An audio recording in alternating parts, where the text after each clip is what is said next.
Amém? Estamos estudando Satanás, o nosso inimigo. Ó, me deu um grau, né? Estamos estudando Satanás, nosso inimigo, e dentro da satanologia temos visto, eu suponho que hoje seja o último domingo que nós vamos estudar as tentações. Quiçá penúltimo, né? E nós já estudamos as tentações conforme em Mateus e Lucas 4, e agora estamos vendo, né, o que podemos aproveitar daquilo que nós estudamos. Que lições práticas podemos tirar para as nossas vidas, né? Como que a tentação, como que esse episódio na vida de Cristo pode nos afetar. O que nós temos a ver com isso? E nós sabemos através dos evangelhos que não é o servo maior do que o Senhor.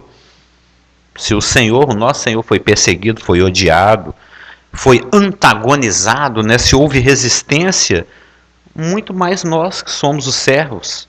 Ele é o Senhor, ele passou por essas dificuldades, ele teve oposição. Sabemos através da palavra também que a mesma coisa com a igreja. O mundo vos odeia porque me odeia, ele falou. E se Satanás dificultou para Cristo, é certo que ele vai dificultar para nós. Sabemos disso. Sabemos que aqueles que querem viver piedosamente em Cristo padecerão perseguições. Mas eu louvo o Senhor porque tem uma passagem aqui em Filadélfia que não me sai do coração. Ontem eu estava lá, por exemplo, no evangelismo, e essa passagem não sai do meu coração. Está em Apocalipse 3. Não tem muito a ver com o estudo, mas eu queria compartilhar. Tem Apocalipse, eu quero frisar muito essa passagem aqui na nossa comunidade. Tem Apocalipse 3:8 e diz o seguinte: conheça as tuas obras. Nós estamos estudando as igrejas de novo, não? Conheça as tuas obras. Eis que tenho posto diante de ti uma porta aberta. Isso é muito bom. Vocês já esqueceram a chave e chegaram em casa? Dá um trabalho, né? Você chega em casa, a chave ficou com a Márcia. A chave está lá com a Marluce, lá na Araújo. Como é que eu vou entrar? Você pensa se você arromba, se você pula, se você passa pelo vitrô, né? Pode ficar igual aqueles bandidos, fica metade do corpo lá de fora, metade pro lado de dentro. Você não sabe se você vai no vizinho e pula um muro, mas uma porta aberta é tão bom, né? Quando você chega e a porta já está aberta, você, hoje, foi o nosso caso, né, mozinho? Chegando ali, ó, as portas todas abertas. Tem até uma música muito bonita que fala disso, né? Que a casa tem portas abertas. Nossa, a música é lindíssima. Abertas. Pois é, o Senhor, esse cântico é lindíssimo. O Senhor nos abre uma porta. Os irmãos não estão observando isso, não? Eis que tenho posto diante de ti uma porta aberta. É tão bom, né, quando você cai no favor do Senhor, a qual ninguém pode fechar. Tens pouca força. É o nosso caso aqui, né? Volto a dizer, meia dúzia de gato pingado. Tens pouca força. Eu estou destacando isso porque os irmãos saibam que nós estamos dentro da vontade de Deus. Às vezes o inimigo pode ficar acusando, conforme eu vou falar hoje, porque você sabe que o dardo, a tentação, aquela que fala lá em... Eu vou citar porque muitas vezes a gente fala. Às vezes eu falo, mas será que existe isso mesmo? A palavra fala em Efésios 6,16, embraçando, colocando no braço, viu, Natan? Embraçando, ou seja, no braço. Embraçando sempre, na hora de ir para o culto, na hora de ir para o evangelismo, aí você põe o canivete no bolso. O canivete é aquele dos Gideões, viu, Elaine? Você conhece? Aquele cinza que normalmente tem nos hotéis, nas gavetas. Que a palavra é espada, né? Porque tinha um irmãozinho que falava que aquele era o canivete. Né? Que a palavra é a espada do Espírito. Então aquele é o canivete do crente, né? Que é aquela biblinha pequenininha, só tem o Novo Testamento, Salmos e Provérbios. Então embraçando quando for para a igreja. Embraçando quando for na Praça 7. embraçando quando o pastor estiver olhando. Não, embraçando sempre o escudo da fé. O escudo da fé nós sabemos qual que é. O que nos protege? O que nos liberta? O que nos livra da tentação? O que o Senhor usou para ficar livre de Satanás? A palavra de Deus. Isso tem sido bem falado. A palavra é o nosso escudo. Aquilo que você crê é que te protege. É o escudo da fé. Com o qual, o escudo da fé, podereis apagar alguns dos dardos inflamados do maligno, porque tem uns que não tem jeito de apagar. Com o qual podereis apagar quantos dardos, Isaac? No texto aí fala? Todos. Todos os dardos. Eu estava até comentando com o pastor ontem, algo que foi falado aqui no culto, na pregação da semana passada, apesar que ele não falou do Jonas, mas ele citou Tiago. Ele falou que, lembra, o pastor Geraldo, semana passada, falou sobre Tiago. Ele estava comentando sobre a língua, que a língua, ela é um fogo. Ela é consumida, conforme a palavra fala, pelo próprio Guiena. Não é nem Hades, não é Hades. Quando a palavra lá de Tiago é Guiena mesmo. Quando você fala mal de um irmão, quando você usa sua língua de uma forma inconveniente, de acordo com Tiago, é como se a sua língua tivesse ido lá no Guiena, lá no lago de fogo, lá no inferno, e dado uma lambidinha na brasa. Você dá aquela lambidinha na brasa do Satanás, lá na brasa do Guiena, aí você fala mal do irmão, porque ela está infestada pelo fogo do inferno. Não é isso que fala lá em Tiago? Aí eu estava pensando, só enquanto o pastor estava pregando, eu estava pensando ali, puxa, se a língua, quando ela vai lá no inferno, dá uma lambidinha na brasa do Guiena e traz aquela labaredinha, né? Aquele foguinho assim na ponta da língua, aquilo já é suficiente para incendiar uma floresta, uma selva inteira. Não é o que fala? Como é que uma pequena fagulha põe em perigo uma selva, uma floresta inteira? Isso é a fagulhinha. É só. Já viu quando está na São João, né? Como se diz? Que é Satanás do mesmo jeito. Quando você está celebrando lá São João, quando você está lá celebrando Satanás, São Tanás, né? Às vezes a tora de madeira não dá um pipoco, aí voa aquelas fagulhinhas assim. No instantinho ela apaga, né? Que ela tem pouco combustível, pouca energia para queimar, então já vai caindo assim. É aquela fagulhinha. Ela é suficiente para desgraçar uma igreja inteira, acabar com um ministério, acabar com toda uma obra de Deus numa geração, numa vida. Isso é uma fagulhinha. Imagina quando é um dardo, quando é uma flecha inteirinha pegando fogo. É porque a gente não tem noção do perigo. A gente não tem noção do quanto a gente é odiado. A gente não tem noção do quanto Satanás gostaria de nos destruir, de nos pisar, encher a gente de ferida da cabeça, do alto da cabeça até a planta do pé, como ele queria te peneirar. E às vezes eu fico pensando, o que Satanás quis fazer com Pedro? Ele quis peneirar o Pedro. O que será isso, né? O que será Satanás peneirando um crente? Não deve ser algo muito agradável. Se o Senhor permitir, é lógico, ele vai dar o escape. Ele vai dar uma forma de você conviver com essa situação. Mas eu só estou querendo, falando isso tudo, para destacar para os irmãos, para que nós tenhamos ideia do grau de eficácia que a palavra tem. De como a palavra... É porque nós não temos... Eu fiquei tão emocionado, não sei se os irmãos estão notando, quando eu estava pregando, eu estava com a voz até meio... É quando você começa a ter noção da importância disso, quando você começa a ter noção... Esses dias eu estava lendo, não me lembro, assim, Malaquias, que fala assim, vai chegar um dia, porque o incrédulo, ele te olha, ele é cego. Se você ficar passando uma lanterna em frente aos olhos de um cego, ele não nota nada, ele é cego. Você pode até brincar com o cego, pode fazer coisa na frente dele, ele está com aquela cara de bobo dele, não sabe nada que você está fazendo, ele é cego. O incrédulo, ele é cego. Ele está tropeçando, não sabe nem o que ele está tropeçando. Ele está tateando para ver aonde é que ele está indo, ele não sabe nem que rumo que ele está. Entendeu? É exatamente porque o Senhor abre os nossos olhos e nos dá um novo nascimento que a gente passa a ter entendimento. Então, estou destacando essas coisas, para vocês verem o quanto que a palavra de Deus é eficaz, o quanto que ela é poderosa para mudar as nossas vidas.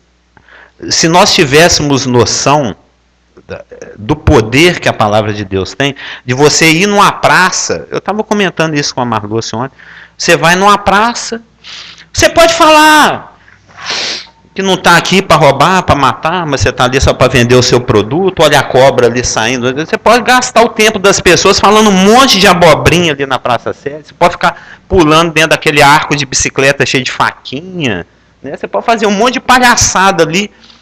Você pode intervir na vida das pessoas ali no horário de almoço, de tarde, de noite, mas aquilo não vai mudar nada.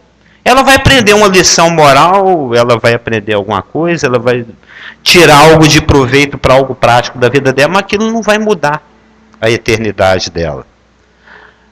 Mas nós temos uma mensagem que é poderosa. Nós temos palavras para serem ditas que uma vez que aquelas pessoas escutem, aquilo vai mudar para sempre a eternidade daquela pessoa. Eu estava comentando. Você vai lá, abre a boca, duas pessoas que iam passar o resto da eternidade inteirinha no inferno, já não vai mais. Já vão ser pessoas que vão ser glorificadas e que Deus vai usar de uma forma que nós não conseguimos nem imaginar. Então isso é muito fantástico, isso é estupendo, e Satanás odeia isso. Ele sabe, puxa vida, é um bandinho de gato pingado. É meia dúzia. Mas é a prioridade dele. Uma igreja com 5.000 membros, mas que é só um clube social, que é uma igreja Sardes morta, isso para ele não causa preocupação. Nós não temos noção da importância que o Senhor tem nos dado dentro do plano de Deus, do privilégio dos ministérios que Ele tem nos dado, da força, do impacto da palavra que tem nas nossas mãos e como a gente pode mudar o universo inteirinho. E Satanás sabe disso, e ele está preocupadíssimo com isso. Ele fala, eu sei que eles são poucos, que eles têm pouca força, mas é assim que funciona. Quando eu sou fraco, aí é que eu sou forte, porque você tem que se fortalecer na força do Senhor. Você sabe, eu sou um miserável, não tenho nada mesmo. Eu não sou igual aquele ali que está se arrastando, e eu sou o grande religioso, fariseu, entendedor. A atitude religiosa é uma coisa. Porque Jesus Cristo, ele é muito... A palavra de Deus, viver com Deus é uma coisa muito viva, muito dinâmica, muito interativa. Entendeu? Deus participa da sua vida. E isso muda a sua vida. E as pessoas notam isso. Foi o que a doninha... Foi uma luta espiritual para uma senhora aceitar Jesus ontem. A Margot está me contando. A mulher queria orar e a dona... É engraçado para você ver. Satanás está tão atento ao que nós estamos fazendo que ele agora está plantando um dele ao lado de cada um na praça. A mulher querendo orar e a do lado falando, você não vai fazer isso não. Não, eu vou fazer assim, mas você é católico, você não pode fazer essa oração. Não é, Malu? Você estava ouvindo esse papo lá. Satanás já está pondo agentes dele ao lado. Parou na Praça 7 e já põe um endemoniado ali do lado para não deixar essa pessoa orar, entender... ouvir, porque a fé vem pelo ouvir a palavra de Deus. Então é um grupo que tem pouca força. Mas se você guarda a palavra e não nega o nome de Cristo, aí ele te abre uma porta. Orou. Orou. Na marra. Na marra. Apesar da outra, não, você é católico, você não pode orar. Eu falei, mas eu quero orar. Eu falei, mas você não vai orar? Vou orar. E orou. E a Marlu está me contando que é uma pessoa que mora aqui no bairro. É uma pessoa que mora no bairro, que nós já passamos na porta dela, ela já viu a gente vestido de preto, andando por aí. Pra você ver como é que coisinha pequena. E ela ficou curiosa, e ontem ela orou e comentou que tem pretensões de vir aqui. Não deveria estar aqui hoje, né? Então, existe... a palavra fala aqui que você embraça o escudo da fé para poder apagar todos os dardos inflamados do maligno. O dardo inflamado, nós vimos na semana passada, que é uma projeção, é um pensamento, é uma sugestão. Você está com fome? Por que você não manda essa pedra transformar em pão? Bem, já que Deus é fiel, por que você não tenta Ele? Né? Ele joga as projeções, as dúvidas, as incredulidades, as distorções, as contradições da palavra, contra a palavra de Deus. Ou seja, o dardo, a tentação, o dardo inflamado, para colocar na linguagem de hoje, seria como se fosse um vírus Wi-Fi. É um vírus Wi-Fi que o hacker lança no computador para travar o seu sistema operacional, para você não responder aos comandos do programador. Deus é o programador. Ele quer dar um Ctrl+C, Ctrl+V, mas está travado. O Isaac está travado. Satanás travou o cara. É o que o Braulio falava conosco lá na outra comunidade.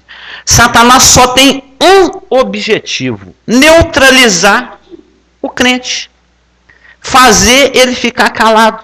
Fazer ele ficar envergonhado. Fazer ele ficar com culpa. Fazer que ele pense que ele não pode pregar, que ele não pode testemunhar, que não pode isso, que não pode aquilo, porque afinal de contas você é isso, você é aquilo, você não fez aquilo outro. Você... E não é nada disso. A questão é, eu sou filho de Deus, eu sou poderoso, tenho direitos e dá licença. Estou passando. Quem não te segura é ele, não é você que não o segura. Entendeu? A porta do inferno é que não prevalece. Se você resolver andar, nada te detém. Se você está dentro da palavra de Deus, se você está dentro da vontade de Deus. É óbvio, né? Então, o dardo é um vírus Wi-Fi que chega no seu sistema para ver se trava o seu sistema operacional para o programador não ter como trabalhar. E nós temos visto aqui, através do nosso texto, dos próprios textos de Mateus 4 e de Lucas 4, nós podemos tirar, falando em tirar, eu esqueci de tirar meu mudo aqui, né? Nós podemos extrair algumas, como é que fala? Lições, já temos tirado algumas. Por exemplo, nós aprendemos no nosso texto que Satanás é que é a fonte de toda a tentação. Do próprio texto a gente pode tirar essas conclusões. Satanás é a fonte de toda a tentação. Quem é que tomou a iniciativa? Quem é que veio atrás? Quem é que se aproximou? Por que é Satanás que toma a iniciativa? Porque é ele que... Só ele tem a ganhar com isso. O que o crente tem a ganhar se relacionando com Satanás? Muito pelo contrário, ele tem a perder ou a deixar de ganhar. Sempre que chega uma proposta, sempre que chega uma tentação, sempre que chega uma oferta, é bom que você já sabe que não é de acordo com a palavra de Deus, só pode ser Satanás. Então é Satanás, ou se você tem dúvida, medita, pensa, avalia a coisa. Quem está me fazendo essa oferta? É Satanás ou é o Senhor? Quem está fazendo essa proposta? Porque as vozes são diferentes. As minhas ovelhas conhecem a minha voz. Eu chamo, elas vêm. Se outro chamar, elas não vão. Porque é outro. Ele é salteador.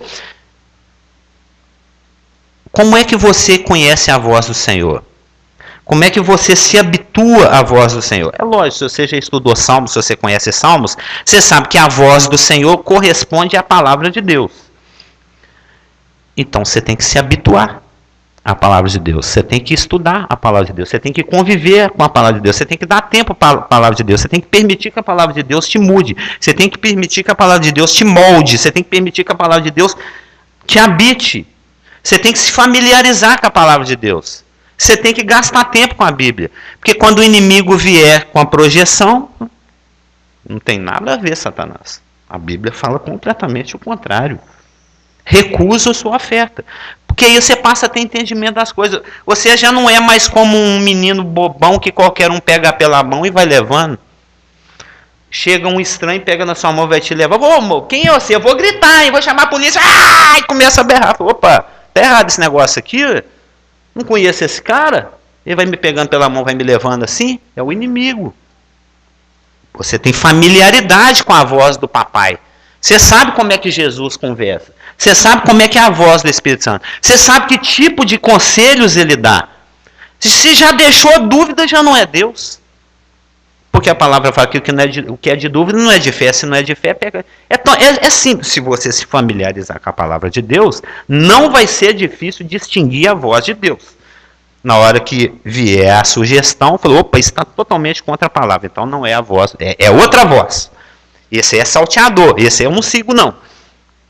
É hábito, é convívio. Você precisa conviver com a palavra de Deus para você saber quem que está te fazendo a oferta. A oferta não é boa, não tem a ver com a palavra de Deus, vai gerar morte. Opa, essa oferta aí, isso que está sendo proposto, isso está dentro da palavra.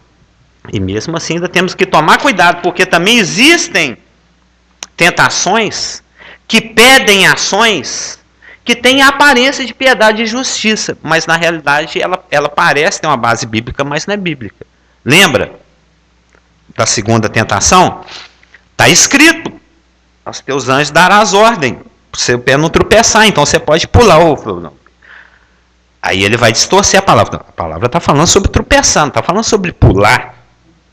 Está falando sobre algo involuntário, não está falando sobre algo que eu decido.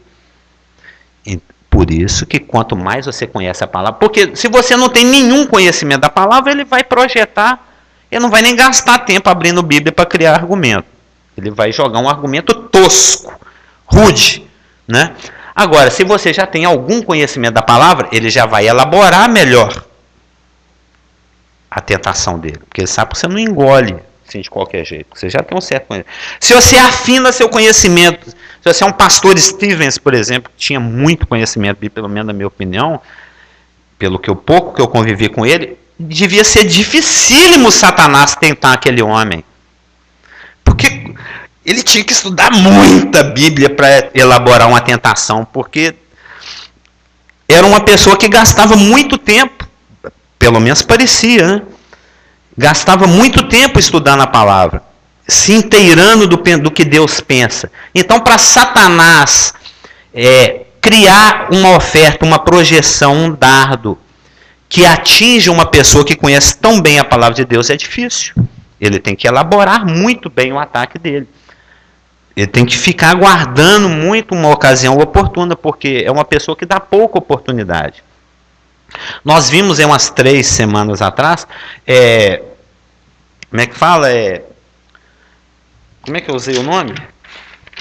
São atividades, não, táticas e armas auxiliares que podem nos auxiliar nessa vitória. Uma delas, não sei se os irmãos se lembram, que é vigiar e orar. Se você está em vigilância e oração, você está numa situação em que Satanás tem pouca oportunidade de agir. Isso não é um momento muito oportuno.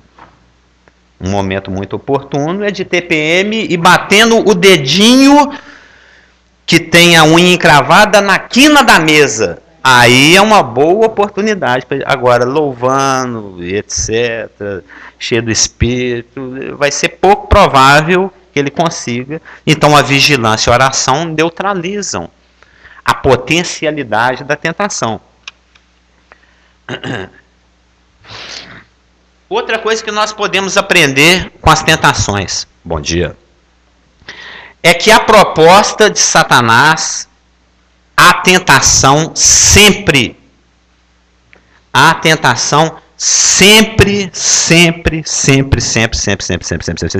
vai ser incompatível com a palavra de Deus. Satanás e Deus não tem nada a ver um com o outro. Aí vem o príncipe desse mundo, ele não tem nada a ver comigo. A proposta da tentação sempre é incompatível com o plano de Deus, com a palavra de Deus, com o que Deus quer. Por quê? Porque a tentação, o objetivo da tentação, o objetivo da proposta de Satanás, é sempre exatamente te afastar do plano de Deus. Não foi o que ele tentou através de Pedro? Mestre, tem dó de ti mesmo, de maneira nenhuma você vai fazer isso. Tentou afastar ele também das suas credenciais messiânicas com as tentações aqui de Lucas e Mateus 4. Porque Mateus 16, 23, que nós estamos até citando aqui, de maneira nenhuma, mestre, você vai fazer isso contigo mesmo. Aí Cristo respondeu, arreda de mim, Satanás, porque a sua mente é indefinida. Quando ele fala assim, porque não cogitas as coisas dos homens, as coisas de Deus, mas sim as dos homens, no grego ele está dizendo, a sua mente não se define, você não toma uma postura. Eu te conheço, Satanás, desde o começo você sempre foi assim. Você não quer tomar um partido, você não toma uma decisão, você não se define. É aquilo que o pastor pregou umas 2 semanas atrás. Ele tem 2 psúquicos dentro dele, 2 almas, 2 disposições. Né? Eu tinha um pastor que pregava. É o crente meio fio. Deus, mundo, Deus, mundo, Deus, mundo. Baal, Jeová, Baal, Jeová. Que ele pregou na época um pastor neozelandês, isso foi em 1983. O Wilson, lembra do pastor Wilson? Oi, pastor Wilson. Mas ele falou, até quando cocheareis? Elias, pregando para Israel, na época lá de Jezabel e Acabe, até quando cocheareis? Né? Vai ficar nessa aí, mancando, uma perna mais curta que a outra. Até quando você vai ter 2 almas? 2 psiques, né? Lá no grego o pastor citou há 2 semanas. Até quando você vai ter 2 almas dentro de você? Até quando você vai querer 2 coisas? Seguir Deus e seguir o diabo, ou você nem sabe o que você quer? Você tem que se definir. Satanás não se define. Mateus 16, 23 literalmente fala que a mente de Satanás não se define. Ele não toma uma decisão, ele não sabe o que ele quer, ele fica batendo cabeça aí por tentativa e erro. É o destino de qualquer um que vive sem Deus. Não importa se é anjo, se é arcanjo, se é querubim, se é serafim, se é ser humano. A criatura sem Deus é sem norte, é sem rumo. Você não sabe para onde você está indo, você não sabe o que você quer, você está sem definição. Outra coisa que nós podemos aprender das tentações, nós vimos que a tentação, ela sempre tem início em Satanás, que ela sempre é incompatível com a palavra de Deus, que algumas vezes ela pode pedir uma ação que tenha aparência de piedade, que seja religiosa, que é bíblica, mas na realidade não procede de Deus. E a tentação também, ela pode apontar para a solução de uma necessidade, mas de uma forma que não agrada a Deus, de uma forma que não é bíblica. É você fazer a coisa certa do jeito errado. Temos que tomar muitíssimo cuidado com isso. Cristo tinha uma necessidade, ele estava com fome. Era lícito a ele satisfazer essa necessidade. Mas ele sabia, pelo plano de Deus revelado a ele, que não naquele momento, conforme a sugestão e a agenda de Satanás. Mas ele seria alimentado, ele teria o apetite dele satisfeito no momento de Deus e da forma que Deus queria, que foi depois da tentação, quando os anjos chegaram lá com os brioches e pão de queijo para servi-lo, né? Logo depois da tentação. Não fala, e os anjos, depois que Satanás se foi, os anjos vieram e o serviam. Então, a tentação, pelo que nós aprendemos aqui em Mateus e Lucas 4, muitas vezes ela vai sugerir, ela vai apontar para uma solução, que você fala, não, eu tenho direito, é lícito, mas é o que Deus quer no momento? Então você tem que fazer essa pergunta. Quando Satanás vier falando uma coisa que é muito procedente, que tem tudo a ver, Satanás está falando uma coisa que não, realmente, nessa aí Satanás tem razão. Isso é a coisa certa a se fazer. Mas agora é a hora de fazer? Então nós temos que tomar cuidado para não fazer a coisa certa do jeito errado. Que seria Cristo se alimentar, mas no momento errado, transformando pedra em pão, ao invés de esperar o anjo chegar com a bandeja. Deus já tinha uma bandeja preparadinha. Estava igual ali, ó. Só esperando o momento certo. Eu posso ir ali agora e tomar aqueles copos em tudo. Se eu quiser, eu posso. Vai juntar o pastor ali me segurando. Não vai, eu vou. Possuído, vai chamar até um da Universal aí para me exorcizar. Mas não adianta. Eu posso ir ali comer tudo. Eu sou egoísta, vou comer tudo. Vou beber aquele vinho todo, vou comer aqueles pãozinhos, vou deixar para ninguém. Eu posso. Mas que conveniência tem que. Entendeu? Qual o sentido disso? Vai ter um momento certo. Alguém aí vai distribuir e eu vou lá pegar o meu pedacinho, meu copinho. É o momento, é a hora. Estou fazendo a coisa que deve ser feita da forma como tem que ser feita. Então você tem que tomar cuidado, que Satanás ele é muito pertinente às vezes naquilo que ele projeta, naquilo que ele sugere, naquilo que ele oferta. Alguém falava no nosso meio que nós temos que tomar cuidado para não trocar o... Como é que... eram vários trocadilhos, né? O eterno pelo imediato, o certo pelo melhor, o melhor pelo... Como é que era? Hã? O galho pelo... O melhor pelo mais, entendeu? Tem que tomar cuidado. A tentação também, uma coisa que nós podemos aprender das tentações... é que ela, isso foi muito bem falado, muito bem frisado, muito óbvio em todas elas, é que Satanás usa a tentação, sempre usa a tentação para te motivar a ser independente, para você fazer do seu jeito, para você não contar com a opinião de Deus, para você excluir a participação de Deus naquele momento, naquela área, naquele assunto, naquela decisão, se possível da sua vida, né? Tira essa pessoa da sua vida. É o que Satanás mais gostaria, que você ficasse de mal de Jesus até morrer. Ele é fiel, ele não muda a postura dele, né? O crente, ele cai no Senhor. E se vivemos para o Senhor, vivemos. E se morremos para o Senhor, morremos. Seja, pois, vivamos ou que morramos, não é? Somos do Senhor. Lembra, houve uma época que nós cantávamos só versículos. Nós cantávamos esses versículos, se não me engano, de Romanos, né? Então, mesmo quando você cai, para onde eu fugirei do... Outra que nós cantávamos. Para onde eu fugirei do teu espírito? Para onde me ausentarei da tua face? É impossível. Impossível fugir de Deus. Eu nasci de novo mais ainda, né? Porque você está dentro dele.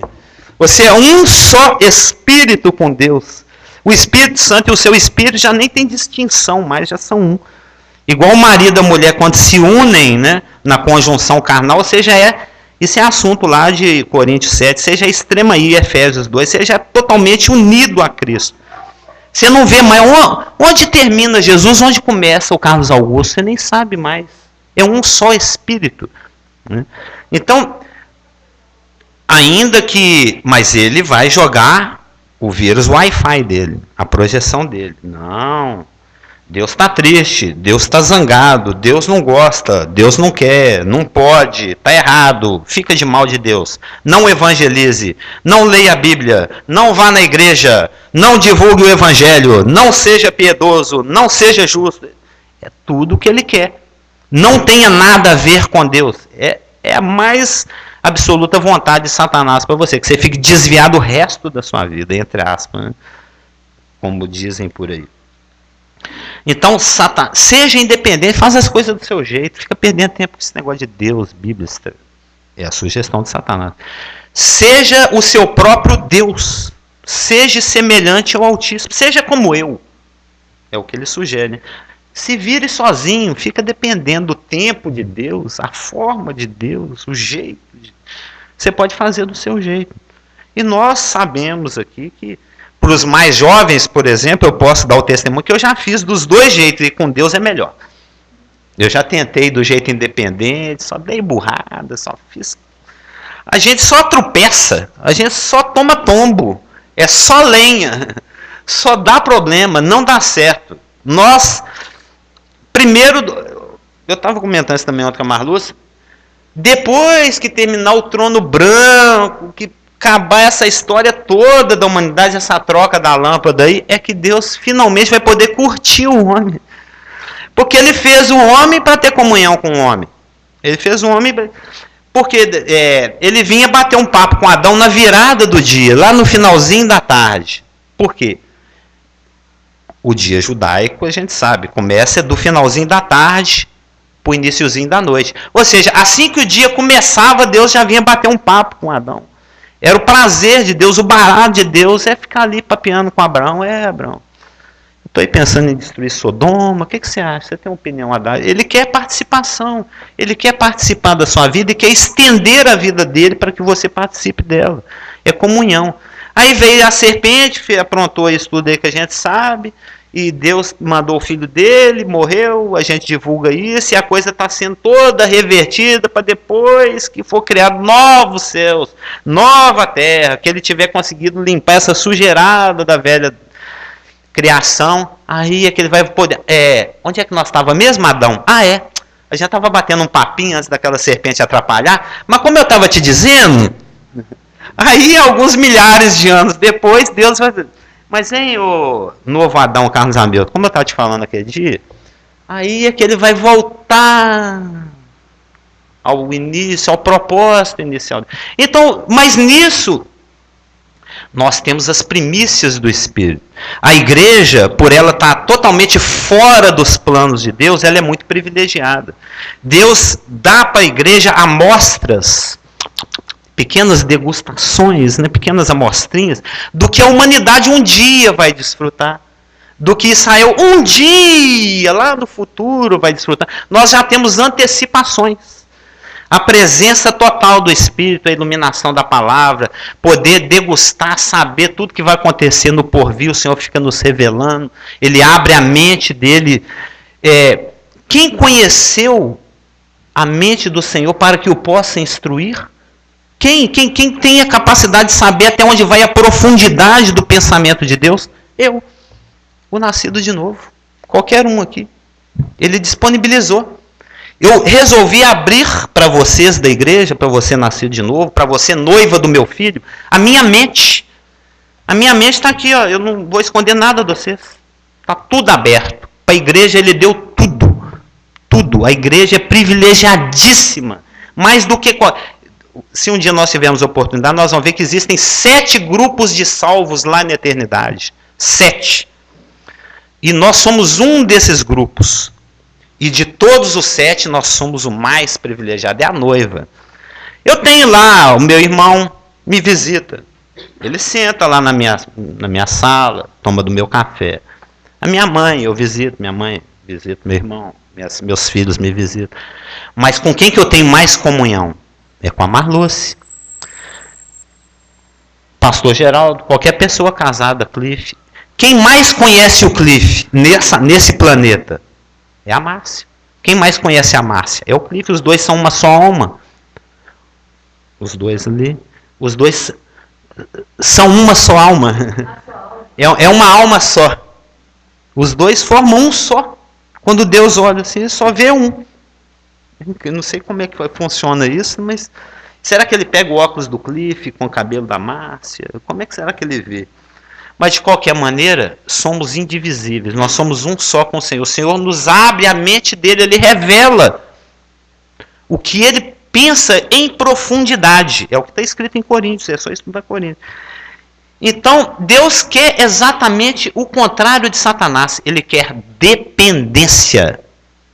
Sem mim nada podeis fazer. Aliás, o homem já foi criado incompetente, né? Porque ele teve que criar uma auxiliadora.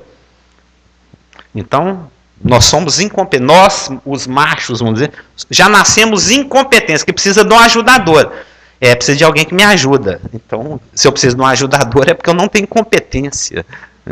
Então, já nasci incompetente, incompleto. Já preciso de uma ajudadora. E mesmo nós, formando uma só carne ainda, precisamos do Senhor, porque o nascido de novo precisa de farol. Pneu furou, acende farol. Está escuro, acende farol. Nublou, tentou, está esquisito, está em dúvida, está gerando... não estou entendendo aqui, acende farol. Abre a Bíblia, levanta o escudo. Se imbuir, né? Seja imbuído da palavra, deixa a palavra te habitar, convive com a palavra. Então, essa é uma das coisas que nós podemos desdobrar daquilo que nós aprendemos nas tentações. É que Satanás, com toda e qualquer tentação dele, ele só vai ter um objetivo: te separar de Deus, fazer com que você haja independentemente de Deus, que você seja independente. A tentação sempre apela para a independência. É isso que a gente pode aprender. Uma outra coisa que nós podemos aprender também das tentações é que Satanás, ele promove a desobediência. A palavra pede obediência. Satanás sugere desobediência. É que Satanás, a tentação, promove a desobediência sempre criando uma dúvida. Muita atenção para a questão da dúvida. Está em dúvida? É lógico, tem a dúvida legítima. Puxa, eu estou lendo aqui em Isaías, as tuas enxárquias. Ah, mas que palavra é essa, gente? Aí você vai lá, estuda, vai no dicionário, é uma palavra náutica, é uma parte do barco. Aí você se entende. Esse tipo de dúvida, beleza, é uma dúvida comum, normal. Aquela dúvida que questiona a autoridade da palavra de Deus é que é a dúvida que preocupa. A dúvida que questiona o fato se também é para ser vivido. Não, todos eles são. Por que esse não seria? Mas ele vai jogar. Ah, esse aí acho que não precisa não. Esse aí deve ser para judeu.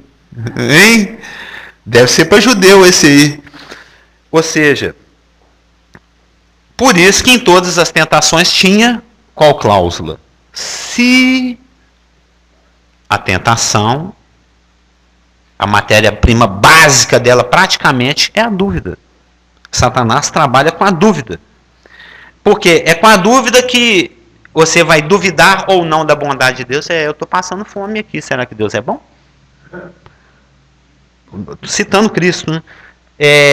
Deus falou que ia me segurar mesmo. Então eu estou na dúvida aqui a respeito da fidelidade de Deus. Vou pular para ver se ele é fiel mesmo. Ou seja, ele sempre está lançando dúvida, projetando dúvida. Para quê? Para que você duvide de Deus. Se você duvida de Deus, não estou tendo muita certeza da fidelidade da Marluce, não. Vou pôr um detetive para seguir, para ver onde ela vai, o que ela está aprontando. Isso nós casados sabemos. A base do relacionamento é confiança. Se não tem confiança, acabou. Acabou. Como é que você vai viver com quem você não confia? O Oséias que o diga, né? Que outro dia eu estava estudando Oséias que o diga. Que a Oséias, ele era casado com uma prostituta. Então, prostituta é alguém muito pouco confiável, né? Então ele ficou atormentado com isso. Mas Deus colocou Oséias para passar o que Deus Pai estava passando. Para você sentir o que eu estou sentindo com relação a Israel. Que fica colocando Nossa Senhora da Aparecida aí dentro do templo. Aí, que era a Nossa Senhora da Aparecida da época, é a mesma. Outra coisa que nós podemos aprender das tentações é que a tentação, algumas das vezes, pode sugerir o quê? Um atalho. Não é tudo que nós podemos aprender das tentações. A tentação, muitas vezes, vai sugerir uma forma mais fácil ou mais rápida de atingir aquele objetivo. Aí cabe a sabedoria. Você já foi instruído pelo Senhor a fazer aquela determinada coisa daquela forma? Está vindo outra sugestão? Provavelmente não é do Senhor. Principalmente se ela gera dúvida, se ela promove o atalho, se ela promove essas características. Não é isolado, depois a gente pega esse conjunto, né? Tá, mas quem que é que está me fazendo essa oferta? Isso é de acordo com o plano de Deus? Isso vai me levar a uma verdadeira vida de piedade ou uma vida religiosa? Porque isso é terrível. Eu acho que é uma das armas mais poderosas de Satanás, chama religiosidade. É você ser crente porque é crente. É você ir na igreja porque vai na igreja. É você usar a Bíblia desodorante porque usa a Bíblia desodorante. Religiosidade é aquela capinha que você... Tudo bem, eu não sou contra, eu até não tenho muito hábito, eu já notei que os irmãos lá do Sagrada Família têm o hábito de dar a paz do Senhor. Teve uma época que eu andava com os pentecostais também, lembra? Não tem nada a ver. Se você realmente de coração está desejando que reine a paz na vida daquela pessoa, que é assim que é o cumprimento judaico. Você chega, Shalom Aleichem, o outro Aleichem, Shalom. Foi o que Cristo falou, assim que ele ressuscitou, que ele atravessou a parede, viu? As moléculas dele se miscuíram às moléculas da parede, uma não interagiu com a outra, e ele foi passando assim por dentro da parede e chegou lá do outro lado. Que os discípulos estavam lá tudo tremendo, morrendo de medo. Matou o chefe, agora vai matar nós. Eles estão tudo com medo. É só ler lá em Atos, lá nos Evangelhos. Então, Cristo chegou e falou, Shalom Aleichem, a paz seja com você. Aí eles responderam, Aleichem Shalom. Se for sábado, é Shabbat Shalom. E vai. Agora, você fazer por religiosidade, né? Tem que ir na igreja, porque hoje é domingo, tem que ir, né? Mamãe mandou. Aí você põe a Bíblia do Zordão, chega lá, passeou. Aquela coisa de qualquer jeito, vacaiada, religiosa, não tem uns irmãos assim, passeou. Onde você está passeando? Passeou. Tá, passeou. Então, tudo bem. Bom dia, meu irmão, eu te amo muito. A paz do nosso Senhor Jesus Cristo inunde. Isso é autêntico, lógico. Se está saindo do seu coração. Então, religiosidade é uma coisa. Bater ponto na igreja, usar a Bíblia porque tem que usar, ouvir o pastor porque ele não para de falar, não tem jeito de sair daqui. Isso aí não adianta. Eu vou porque eu gosto, porque eu quero, porque é legal, porque eu quero participar, porque é vivo, porque Jesus Cristo, o Evangelho, ser nascido novo, é uma coisa viva, dinâmica. É algo, é Deus vivendo a sua vida com você, a sua vida normal. Não precisa fingir outra coisa que você não é, não. Não precisa fingir que é religioso, não. Religiosidade estinca, fede, é horrível. Deus quer vida abundante. Ele quer participar da sua vida, quer que você participe dos planos dele também no dia a dia, normalmente. Tendo seus problemas, solucionando seus problemas no Senhor e pronto, acabou. Não é bater ponto. Então, Satanás muitas vezes vai nos oferecer um caminho mais fácil para alcançar os objetivos. Os nossos objetivos e até os objetivos de Deus, né? Faz o que Deus quer, mas do seu jeito. E de maneira rápida. E para fechar, Satanás sempre apela para a solução da necessidade. Para resolver a coisa de uma forma rápida. Você lembra que ele mostrou os reinos desse mundo assim, rapidinho? Para você não ter nem tempo. Isso é as decisões de Deus. Abraão, vou te dar um filho. O cara até esquece que Deus prometeu. Demora 20 anos. Isaac. O Isaac orou. Aí você... É só pegar o texto, assim, né? Pequenos detalhes, né? Que a gente vai lendo assim, parece que aconteceu tudo no mesmo dia. O Isaac orou de manhã, de tarde, a Rebeca já estava grávida. Mas não. 40 anos. O Isaac orou. 2 versículos depois, fala assim, aí a Rebeca concebeu. Mas depois, quando você lê o contexto e harmoniza os versículos, 40 anos depois. O tempo de Deus, vocês viram como é que é, né? Tem coisas que você pede aqui, já está velhinho, quase esquecendo, aí chega a resposta, chega o Sedex de Deus. Ah, é mesmo! Eu fiz essa oração há 20 anos atrás. Chegou. Olha que beleza. Pacotão lacradinho. Né? Carimbinho aqui, ó, selo. Anjo bonito, meu selo, isso. Mas as coisas de Deus exigem maturação. Precisa de tempo. Acontece aos pouquinhos. As coisas de Satanás é para ontem.